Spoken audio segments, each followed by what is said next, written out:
নগর আপনার আমার সবার।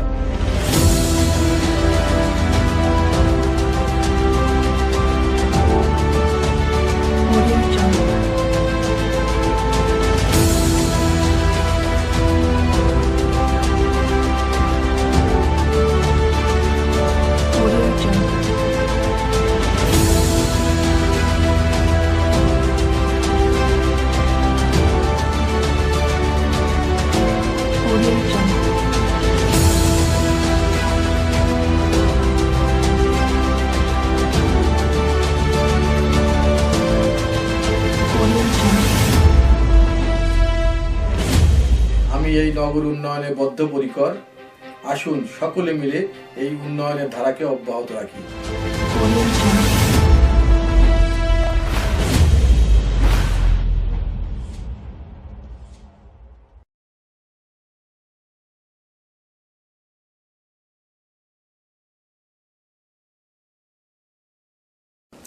বিসমিল্লাহির রহমানির রহিম। প্রিয় রংপুর সিটিবাসী, সকলকে জানাচ্ছি সালাম, আসসালামু আলাইকুম। হিন্দু ভাই বোনদের প্রতি থাকলো নমস্কার।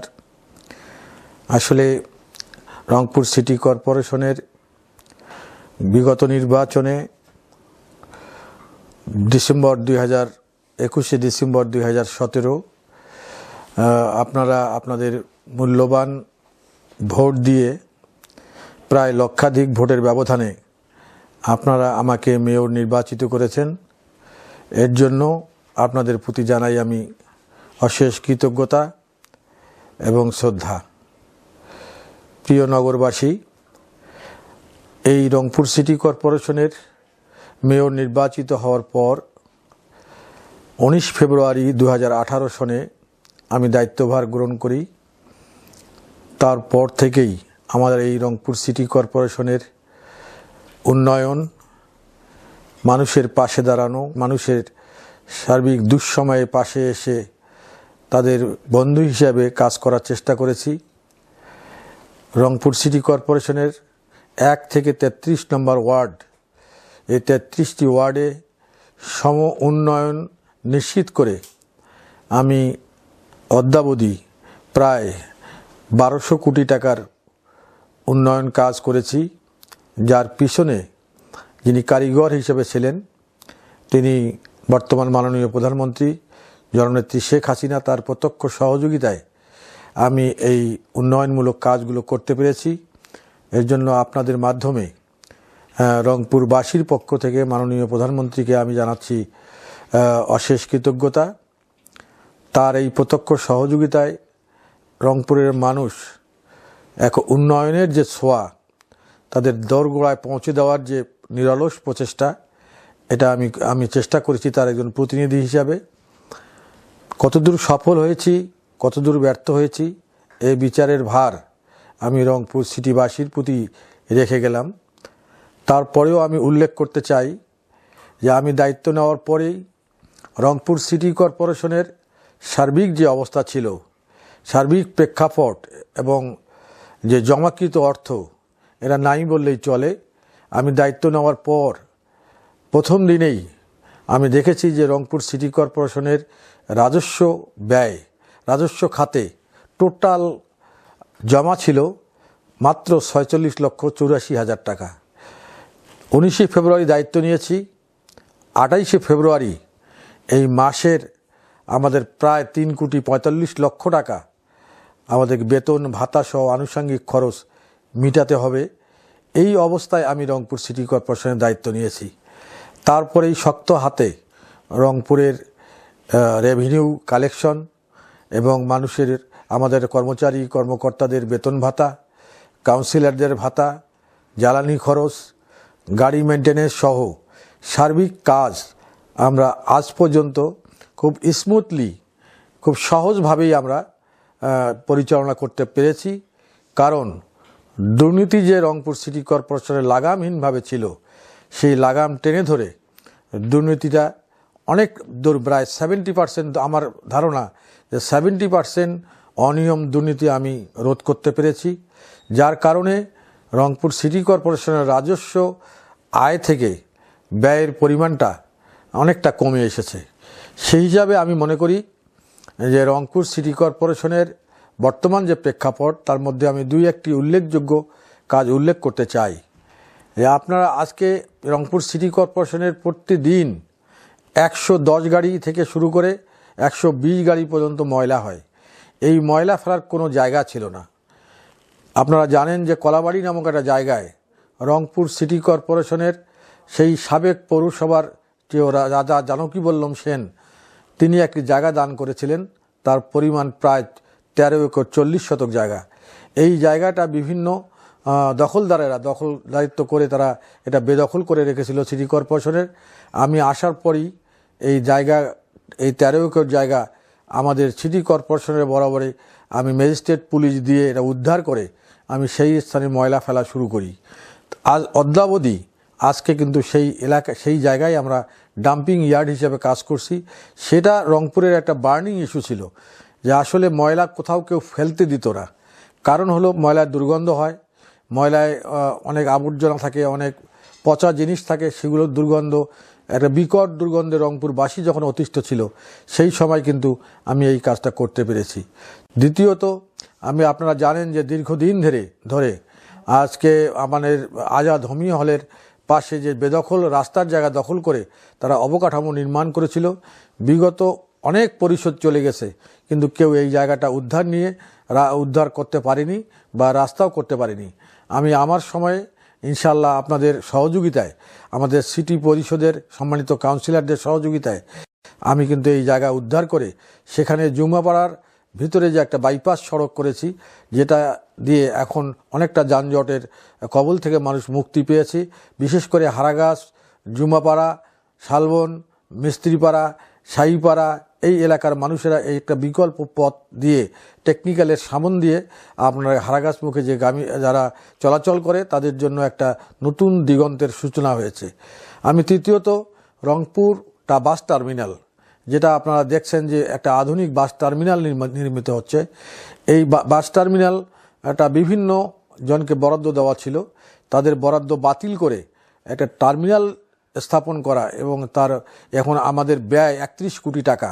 এই 31 কোটি টাকা ব্যয়ে একটা এই উত্তরাঞ্চলের মধ্যে সবচেয়ে সুন্দর একটি টার্মিনাল এখানে নির্মাণ হয়েছে। আপনারা দেখছেন সেটা আমি মনে করি এটা একটা যুগান্তকারী পদক্ষেপ।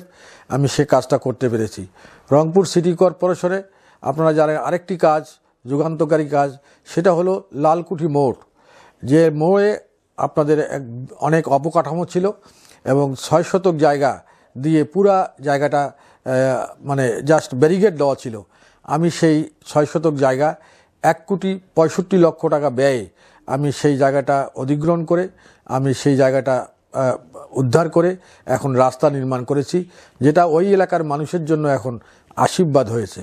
প্রিয় রংপুর সিটিবাসী, আমি বলতে চাই এটা শুধু দু একটি নমুনার কথা আমি বললাম। পাশাপাশি আমি বলতে চাই যে রংপুর নগরীর 33টি ওয়ার্ড যে যোগাযোগ ব্যবস্থার ক্ষেত্রে যেভাবে জীর্ণশীর্ণ অবস্থায় ছিল, সেখান থেকে একটা পরিকল্পিত নগরীর ছোঁয়া ইতিমধ্যেই আপনাদের সামনে আমি উপস্থাপন করতে পেরেছি বলে আমি নিজেকে অনেক ধন্য মনে করছি। কারণ প্রথম উন্নয়নের পূর্বশর্ত হলো যোগাযোগ ব্যবস্থা। যোগাযোগ ব্যবস্থা যদি ঠিক না থাকে, যোগাযোগ ব্যবস্থা যদি আমাদের পরিকল্পিতভাবে না হয়, তাহলে কিন্তু পরিকল্পিত নগরায়ন বলতে যেটা বোঝায় সেটা কিন্তু করা কোনোভাবেই সম্ভব নয়। আমি কিছুটা হলেও সেটা করতে পেরেছি। আমাদের পায়রা চত্বরের অবকাঠামো আমি এটা রেকটিফাই করে এটাকে সাইজে সুন্দর করে একটা ছোট করে আমি যাতে মানুষের নির্বিঘ্নে চলাচল করতে পারে, যানজট কম হয়, সেই জন্য আমি অবকাঠামোটাকে চেঞ্জ করে একটা নতুন অবকাঠামো তৈরি করেছি। আমি 2টি ফুটওভার ব্রিজ ইতিমধ্যে নির্মাণ কাজ চলমান আছে। হয়তোবা উইদিন শর্ট টাইম এই ফুটওভার ব্রিজ বিশেষ করে সিটি বাজারের মানুষের পথচারীদের যারা খরিদ্দার যারা বাজার করবে তাদের জন্য একটা নতুন দিগন্তের সূচনা হবে। পাশাপাশি টার্মিনাল শাপলা চত্বর থেকে বদরগঞ্জগামী মানুষের চলাচলের জন্য আমি এখানে আরেকটা ফুটওভার ব্রিজ আমি নির্মাণ কাজ করেছি এবং সেটা কাজ চলমান আছে। হয়তোবা উইদিন 3 মান্থ 3 মাসের মধ্যেই এই কাজটা সম্পন্ন হবে এবং এটা একটা যুগান্তকারী কাজ হবে বলে আমি মনে করি। রংপুর সিটি কর্পোরেশনের যেটাই আপনি দেখেন, যে রাস্তাটাই যে যোগাযোগের ক্ষেত্রে আমি উল্লেখ করতে চাই, শাপলা চত্বর থেকে তাজহাটগামী স্টেশন হয়ে যে তাজহাটগামী রাস্তা, ঘোড়াপীরের মাজার থেকে শুরু করে স্টেশনগামী রাস্তা, স্টেশন থেকে বাবুপাড়া যে রাস্তা, বাবুপাড়া থেকে আপনাদের আশ্বতপুরগামী মেইন হাইওয়ে রোডের সঙ্গে সংযোগ, এই কাজগুলো এই বিশেষ করে 27 এবং 28 নম্বর ওয়ার্ডে এই গুরুত্বপূর্ণ কাজগুলো হয়েছে। তাজহাট জমিদার বাড়ি হয়ে আপনার মাহিগঞ্জ থেকে রঘুর বাজার থেকে দমদমা আবার নগর মিরগঞ্জ থেকে আপনাদের কামারের মোড়, এই রাস্তার কাজগুলো ইম্পর্টেন্ট কাজ। আরেকটি কাজ পায়রা চত্বর থেকে শুরু করে আপনি একদম সাহেবগঞ্জ বাজার পর্যন্ত এই রাস্তার সম্প্রসারণের কাজ আমরা করেছি। আমরা পায়রা চত্বর থেকে ইন্দিরার মোড় থেকে শুরু করে খাসবাগ হয়ে মাহিগঞ্জ সাতমাথা পর্যন্ত এই নতুন রাস্তা সম্প্রসারণ করে সেটা আধুনিকায়ন করা হয়েছে। আমাদের জাহাজ কোম্পানির মোড় থেকে শুরু করে যে রাস্তাটি আপনাদের জরাজীর্ণ অবস্থায় আবার সাতমাথা মোড়ে ছিল, এই রাস্তাটা আমরা করেছি এবং রাস্তা করতে আপনারা সুদর্শন একটা ব্রিজ দেখবেন, আঙ্গুর মিয়ার ব্রিজ, আমরা সেই ব্রিজটি নির্মাণ করেছি। এটা এই মাহিগঞ্জ এলাকায় আমরা করেছি। আমরা পাশাপাশি আমরা জাস্ট 0 পয়েন্ট থেকে কাচারি বাজার থেকে একটি রাস্তার কাজ চলমান আছে, হয়তোবা 2-1 মাসের মধ্যে শেষ হয়ে যাবে, পিটিসির মোড় পর্যন্ত, যেটা কেরানীপাড়া মুন্সিপাড়া হয়ে চলে গেছে একদম বাস টার্মিনাল পর্যন্ত। এই রাস্তার কাজ সম্প্রসারণ এবং কাজটি নির্মাণ কাজ চলমান আছে।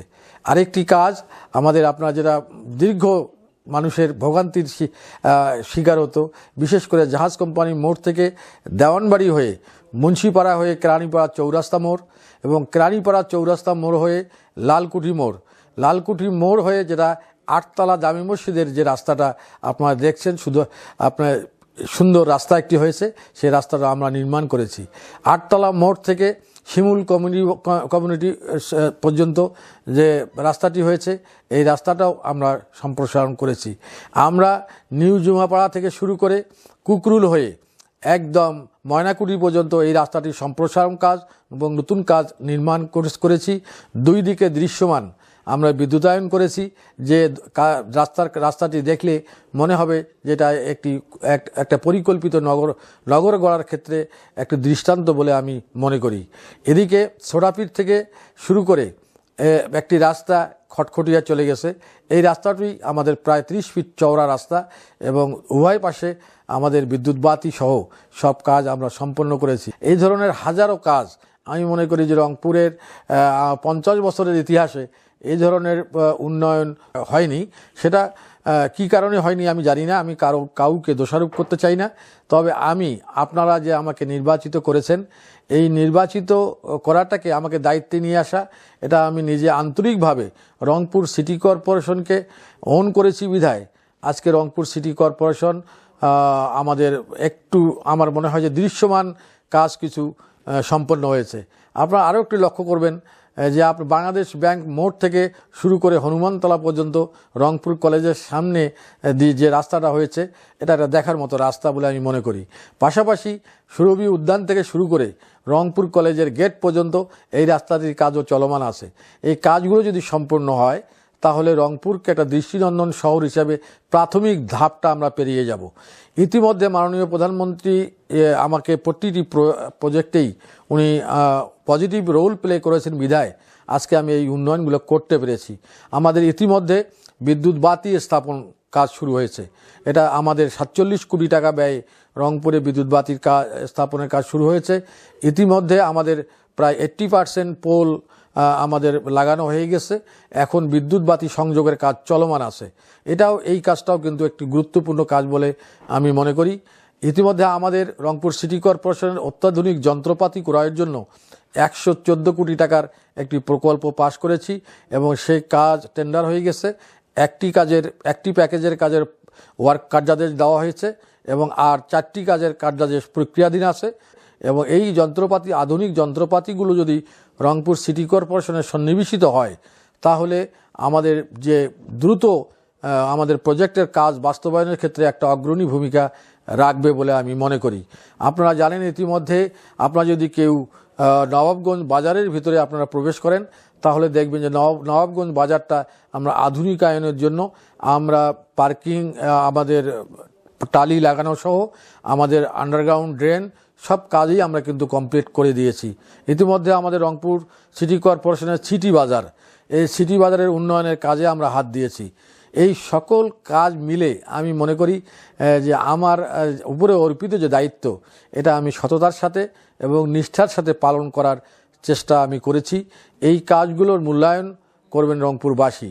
যদি আপনারা মনে করেন যে আমি আমার উপর অর্পিত দায়িত্ব আমি সঠিকভাবে পালন করতে পেরেছি, তাহলে আপনারা আমার প্রতি আস্থা রাখতে পারেন এবং আমার যতক্ষণ পর্যন্ত আমার মেধা, আমার জ্ঞান, আমার সুস্থতা যদি থাকে, আমি চেষ্টা করব রংপুরকে বাংলাদেশের মধ্যে একটা দৃষ্টিনন্দন শহর হিসাবে উপস্থাপন করার আমি চেষ্টা করব ইনশাল্লাহ। মাঝখানে আমরা এই সময়ের মধ্যে আপনারা লক্ষ্য করবেন যে কোভিড সিচুয়েশনের কারণে সারা বাংলাদেশ তথা সারা পৃথিবী যখন স্থবির, সে সময়েও কিন্তু রংপুর সিটি কর্পোরেশনের উন্নয়ন কাজ কিন্তু ব্যাহত আমি করিনি। আমি চেষ্টা করেছি যে এই কোভিড সিচুয়েশনের মধ্যেও আমাদের যদি পদ্মা সেতুর কাজ চালু থাকে, আমার যদি মেট্রো রেলের কাজ চালু থাকে, তাহলে কেন রংপুর সিটি কর্পোরেশনের কাজ বন্ধ রাখবে? আমরা স্বাস্থ্যবিধি মেনেই আমরা এই উন্নয়ন কাজগুলো আমরা চালু রেখেছি। আমরা যদি বলতে চাই যে কোভিড সিচুয়েশনে রংপুর সিটি কর্পোরেশন কী রোল প্লে করেছে, এটা কিন্তু একটা বিবেচ্য বিষয়। যখন একটা ক্রাইসিস মুহূর্ত, যখন মানুষ একজন কোভিড পেশেন্টের বা যে মানুষ যদি শোনে যে এই বাড়িতে করোনা হয়েছে, সে বাড়িকে লকডাউন করা সহ তার বাড়ির চতুর্দিকে কেউ তার জানালা, পাশের বাড়ির লোক কোনো সময় জানালা খুলতো না। ঠিক সে সময়ে রংপুর সিটি কর্পোরেশন এই করোনা পেশেন্টদেরকে পরিবহন করার জন্য একটা অত্যাধুনিক অ্যাম্বুলেন্স আমরা রংপুর সিটি কর্পোরেশন সংযোজন করেছি, যেটা দিয়ে রংপুর সিটি কর্পোরেশন এলাকায় বিনা ভাড়ায় আমরা কোভিড পেশেন্টদেরকে ক্যারি করেছি এবং কোভিড হাসপাতালে আমরা পৌঁছে দিয়েছি।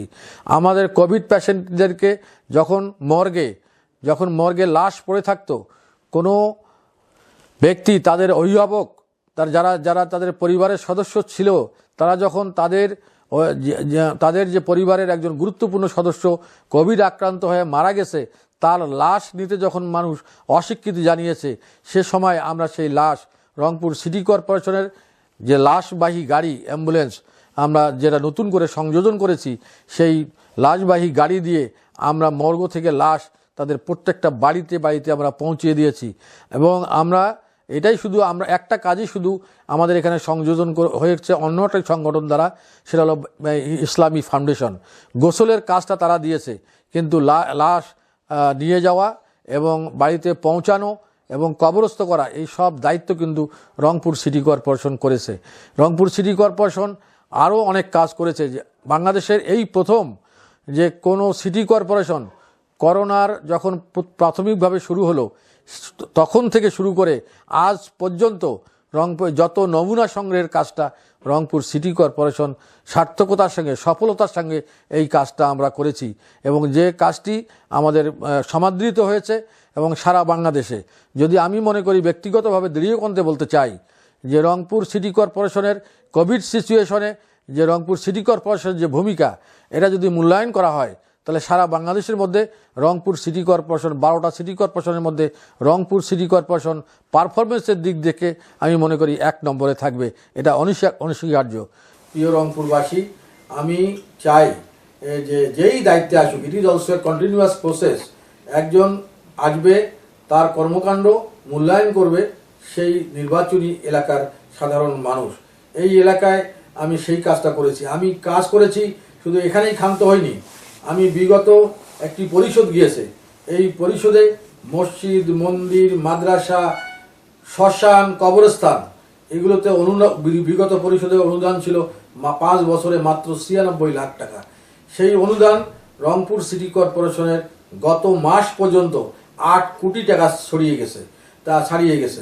আমি মনে করি আমি মনে করি যেটা broke all the previous record, যে কোনোদিনই রংপুর সিটি কর্পোরেশন বা পৌরসভা থেকে এই এত বড় সহযোগিতা কোনো জায়গায় যায়নি।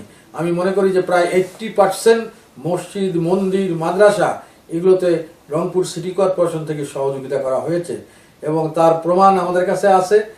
আমাদের কাছে রেজুলেশনের কপি আছে।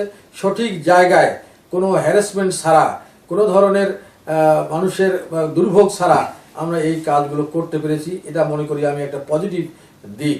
আমি অনেক কাজ করেছি মানুষের, দুস্থ মানুষের পাশে দাঁড়া, অনেক খেলোয়াড়দেরকে পৃষ্ঠপোষকতা করা আমরা করেছি। রংপুর সিটি কর্পোরেশনের 2 জন প্রতিভাবান খেলোয়াড় ছিল। আমরা খেলোয়াড় যে আকবর আলী, জানেন আপনি, অনূর্ধ্ব-19 ক্রিকেট দলের ক্যাপ্টেন, তাকে আমরা সমাদৃত করেছি। অনেকেই অনেক কথা বলেন, কিন্তু কাজে তারা কিন্তু খুব একটা এগিয়ে নাই। আমি কথা বলতে চাই শঙ্কু সমাজদার, যে স্বাধীনতা উত্তর প্রথম শহীদ রংপুরে 3রা মার্চে শহীদ শঙ্কু সমাজদারের মা অবহেলায়, অযত্নে, চিকিৎসার অভাবে ধুকে ধুকে মরছিল বাড়িতে। প্রথম রংপুর সিটি কর্পোরেশনের পক্ষ থেকে তাকে আর্থিকভাবে সহযোগিতা করা হয় এবং প্রতি মাসে তার বাড়িতে 5,000 করে টাকার চেক পৌঁছে যায়। এই ধরনের অনেক গুণী শিল্পী আছে, তাদেরকে আমরা পৃষ্ঠপোষকতা করি। আমরা এ পর্যন্ত 54 জন সাংবাদিককে প্রতি মাসে আমরা সহযোগিতা করি সিটি কর্পোরেশন থেকে। আমরা ক্রীড়ামোদী, যারা বরেণ্য ক্রীড়ামোদী ব্যক্তিরা যারা এখন বয়সের ভারে নুজ, তাদেরকেও আমরা মূল্যায়ন করি রংপুর সিটি কর্পোরেশনের পক্ষ থেকে। অনেক মসজিদ মাদ্রাসায় আমরা মাসিক টাকা দিই। এখানে আমাদের প্রায় 3,80,000 টাকা প্রতি মাসে আমরা মসজিদ মাদ্রাসায় মাসোহারা হিসেবে ডোনেট করি, এই সহযোগিতার বাইরেও। এই কাজগুলো কিন্তু রংপুর সিটি কর্পোরেশনের পক্ষে আমি মনে করি যে আমরা করতে পেরেছি, এই জন্য নিজেকে ধন্য মনে করি। আপনি রংপুর সিটি কর্পোরেশনের আজ থেকে 5 বছর আগের যে আপনার ক্লিনিং ব্যবস্থা, পরিষ্কার পরিচ্ছন্নতার ক্ষেত্রে রংপুর সিটি বর্তমান পরিষদ একটা যুগান্তকারী পরিবর্তন নিয়ে আসছে। এখন আর কোথাও দেখবেন না রংপুর সিটি কর্পোরেশনের 86টা ময়লা পড়ে আছে।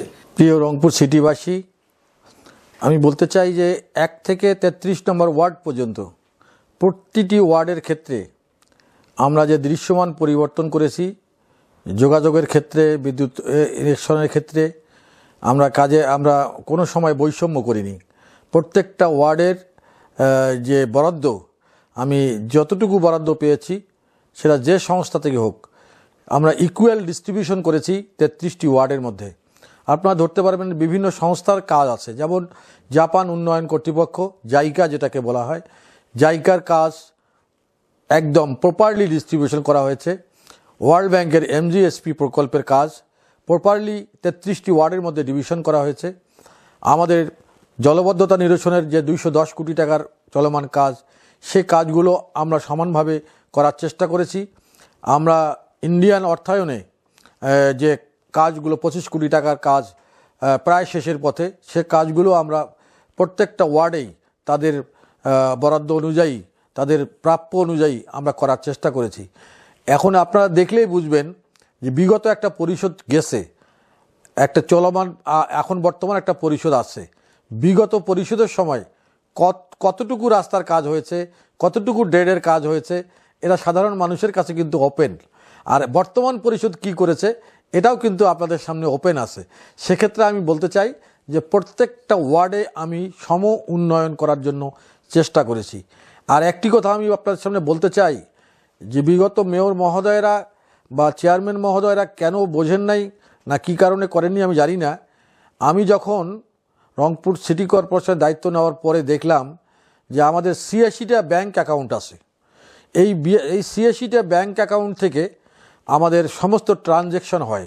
আমাদের ওয়ার্ল্ড ব্যাংক থেকে যে টাকা আসে, আমাদের জাইকা থেকে যে টাকা আসে, আমাদের জলাবদ্ধতা নিরসনের ক্ষেত্রে যে টাকাটা আসে, যন্ত্রপাতি ক্রয়ের ক্ষেত্রে যে টাকা আসে, লাইটিংয়ের ক্ষেত্রে যে টাকাটা আসে, সেই টাকাগুলো কিন্তু বিভিন্ন ব্যাংকে জমা থাকতো, কিন্তু সবগুলো ছিল চলতি ব্যাংক অ্যাকাউন্ট। প্রতি 3 মাস পর পর এখান থেকে আমাদের মূল টাকা থেকে সার্ভিস চার্জ হিসাবে এটা কিন্তু টাকা কেটে নেওয়া হতো। কিন্তু আমি আসার পরে আমি চিন্তা করলাম যে টাকা আমার জমা থাকবে ব্যাংকে, আমার টাকা দিয়ে ব্যাংক চলবে, কিন্তু আমি যদি আমার কাছ থেকে উপরন্ত সার্ভিস চার্জ কেটে নেবে, এটা হয় না। তারপরে আমি সমস্ত এই 86টা ব্যাংক অ্যাকাউন্ট আমি কিন্তু পরিবর্তন করেছি। আমি 86টা ব্যাংক অ্যাকাউন্ট পরিবর্তন করে SND অ্যাকাউন্ট করেছি। প্রতিদিনের ব্যালেন্সের উপরে আমাকে ইন্টারেস্ট দিতে হবে। আমি এই পদ্ধতি করার পরে এ পর্যন্ত নিয়ার অ্যাবাউট 11 কোটি টাকা আমি মুনাফা, শুধু ব্যাংকের আসল টাকা বাদ দিয়ে আমি 11 কোটি টাকা আমি সাশ্রয় করেছি, এবং সেটা আমি একটা স্বতন্ত্র অ্যাকাউন্টে ট্রান্সফার করে সেই টাকাগুলো আমি ব্যয় করেছি রংপুরের ডেভেলপমেন্ট খাতে। এইটা কিন্তু একটা নতুন আইডিয়া। তো সেক্ষেত্রে আমি মনে করি যে এই আইডিয়াগুলো শেয়ার করলে একটি প্রতিষ্ঠান ভালোভাবে চলতে পারে। আপনারা জানেন যে একটা চিকলি পার্ক নামে রংপুর সিটি কর্পোরেশনের একটা পার্ক ছিল। সেই পার্কটা মানুষের দখলে, মানুষ মাটি কেটে নিয়ে যে আমার প্রায় এখানে 92 একর জায়গা, বাংলাদেশের কোনো সিটি কর্পোরেশনের এত বড় প্রপার্টি কিন্তু একসঙ্গে নাই। সেই জায়গাটা প্রায় মানুষের খপ্পরে পড়েই মানুষেরাই সব কিছু করতো। এখানে আমি আসার পরে সেখানে মাটি ভরাট করে, রাস্তা নির্মাণ করে, গেট নির্মাণ করে আমি সেখান থেকে রেভিনিউ আমি কালেক্ট করতেছি। আপনারা শুনে খুশি হবেন যে আমার প্রতিদিন আমার এই চিকলি পার্ক থেকে বর্তমান আয় 30,000 টাকার উপরে প্রতিদিন। তো সেক্ষেত্রে আমি মনে করি যে এটা একটা যুগান্তকারী পদক্ষেপ। আমি এই আয়টাকে যদি আমি সাপোর্ট দিতে পারতাম ফিনান্সিয়ালি, আমি অর্থনৈতিকভাবে যদি আমি সংস্থার কাছে কোনো টাকা পেতাম, তাহলে আমার এই ইনকামটা প্রতিদিন 1 লক্ষ টাকায় নিয়ে যাওয়ার জন্য আমার একটা টার্গেট ছিল, এবং সেই ধারাবাহিকতায় কিন্তু আমি চিকলি পার্কের ডেভেলপমেন্ট কাজটা কিন্তু আমি হাতে নিয়েছি। আমার এখানে খুবই কষ্ট হয় যে যখন রংপুরের ডেভেলপমেন্ট তড়িৎ গতিতে এগিয়ে যাচ্ছে, কিছু সাংবাদিক তারা কিন্তু নেগেটিভ নিউজ করে রংপুরের উন্নয়নকে বাধাগ্রস্ত করার জন্য একটা অপচেষ্টা কিন্তু তারা ইতিমধ্যে করে চলেছেন। আমি তাদেরকে উদ্দেশ্যে বলতে চাই যে নিউজটা পজিটিভ করবেন।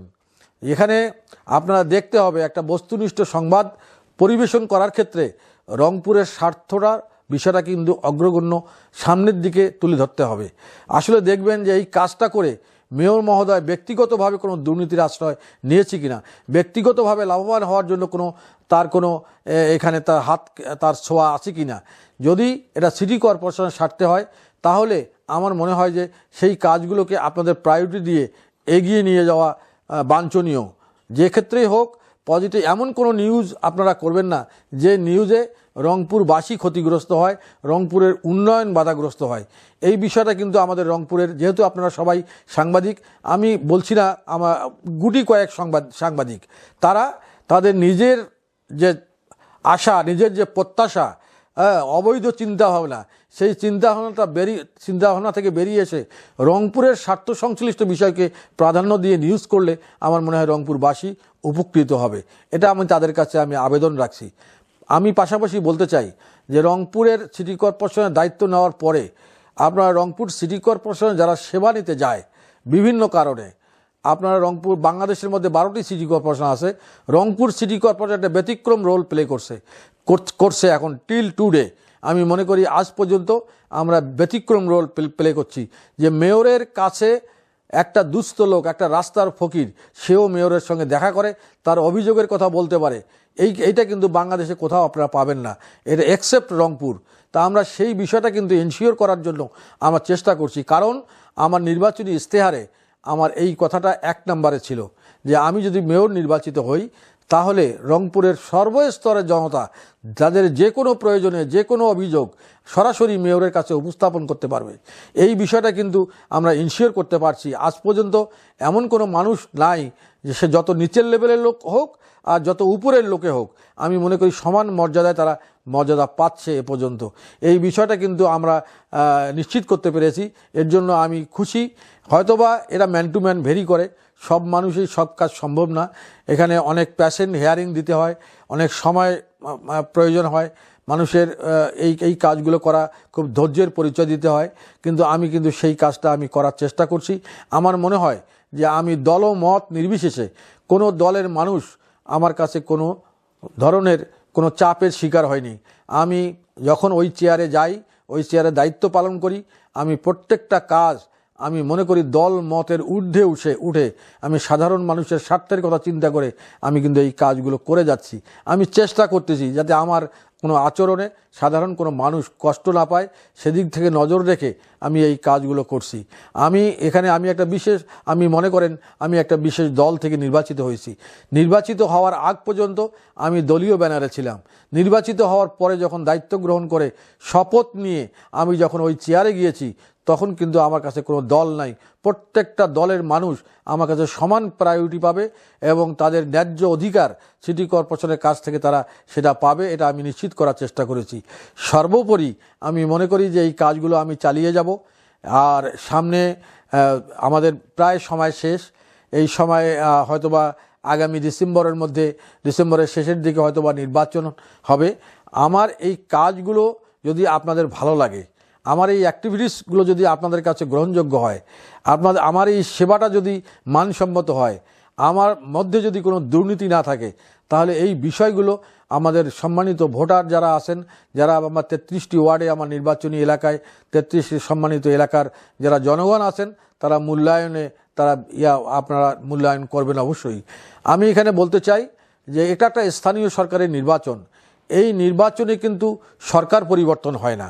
এই সরকার এখন সবচেয়ে স্থানীয় সরকারের যারা প্রতিষ্ঠানের যারা মেয়র কিংবা চেয়ারম্যান কিংবা উপজেলা চেয়ারম্যান যারা নির্বাচিত হন, তাদের অ্যাক্টিভিটিসের উপর ডিপেন্ড করে তারা দলখানা না ও সব দলের মান তারা সমান করছে, এই বিষয়টা প্রাথমিকভাবে কিন্তু এটা উঠে আসে। আমি মনে করি যে যিনি মেয়র হবেন, যিনি উপজেলার চেয়ারম্যান হবেন, যিনি পৌরসভার চেয়ারম্যান হবেন, যিনি ইউনিয়ন চেয়ারম্যান হবেন, তাকে জনবান্ধব হতে হবে। হয়তোবা কারো স্বার্থের পরিপন্থী কাজ আমাকে করতে হয়েছে, হয়তোবা কারো আমাকে ইনলিগ্যাল কোনো আবেদন আমি ডিনাই করেছি, আমাকে সেটা করতে হয়েছে। তার কারণ আমি যখন চেয়ারে থাকি তখন আমি এই অ্যাডমিনিস্ট্রেশনের বস, সেখানে আমাকে ওই অ্যাডমিনিস্ট্রেশন থেকে কোনো পক্ষপাতিত্ব করা বা কোনো অন্যায়কে সমর্থন দেওয়া, এই কাজটা করা একেবারে আমি মনে করি যে এটা একেবারে গর্হিত কাজ। সেই জন্য এই কাজগুলো আমি না করার চেষ্টা করেছি এবং আমি সমানভাবে সবাইকে আমি প্রাধান্য দিয়ে আমার এই পরিষদ আমি এ পর্যন্ত চালিয়ে আসছি। আমার এই পরিষদে 44 জন কাউন্সিলর আছেন। আমার সম্মানিত কাউন্সিলরবৃন্দ সবসময় আমাকে সহযোগিতা করে আসছেন। আমি যদি ত্রুটি করতাম তাৎক্ষণিকভাবে কিন্তু প্রতি মাসিক সভায় যেটা হয় সেখানে আমাকে জবাবদিহি করতে হতো, কিন্তু আল্লাহর রহমতে আপনাদের দোয়ায় এবং আমার পিতামাতার দোয়ায়, আমার পরিবারের সহযোগিতায় আমি এই দিক থেকে একটু নিজেকে সেফ রাখার জন্য চেষ্টা করেছি এবং রংপুরের মানুষের যে দায়িত্ব, সেই দায়িত্বটা আমি পালন করার চেষ্টা করেছি। বাকি মূল্যায়নটা রংপুরবাসীর। এই মূল্যায়নটা আমার এই অ্যাক্টিভিটিসে, আমার এই কর্মকাণ্ডে যদি আপনারা খুশি থাকেন তাহলে অবশ্যই আপনারা আমাকে মূল্যায়ন করবেন আবারও।